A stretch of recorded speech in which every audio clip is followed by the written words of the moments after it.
उपवासाला नेहमी नेहमी काय बरं बनवायचं आणि उपवासाचे तेच तेच पदार्थ खाऊन जर तुम्ही कंटाळला असाल तर असा हा उपवासाचा खमंग खुसखुशीत बटाटा वडा आणि मस्त चटणी तुम्ही एकदा नक्की ट्राय करा। कमी वेळात कमी साहित्यात एकदम पोटभरीचा आणि मस्त नाश्ता तयार होतो। सगळ्यात पहिल्यांदा आषाढी एकादशीच्या तुम्हा सगळ्यांना मनापासून खूप खूप खूप शुभेच्छा। आज आपण आषाढी एकादशी स्पेशल उपवासाचा बटाटा वडा आणि चटणी कशी बनवायची त्याची रेसिपी बघणार आहोत। रेसिपी नेहमीप्रमाणे भरपूर टिप्ससह तुमच्या सोबत मी शेअर केलेली आहे, म्हणून ती अगदी शेवटपर्यंत नक्की पहा। चला तर मग वेळ न घालवता रेसिपीला सुरुवात करूया।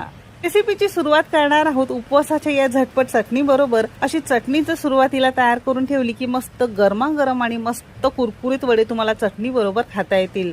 चटणी बनवण्यासाठी इथे आपण मिक्सरचं भांडं घेतलेलं आहे। इथे आपण अर्धी वाटी आणि वजनी म्हणाल तर साधारणतः 100 ग्राम प्रमाणात ओल्या नारळाची कापं घेतलेली आहेत। तुमच्याकडे ओला नारळ नसेल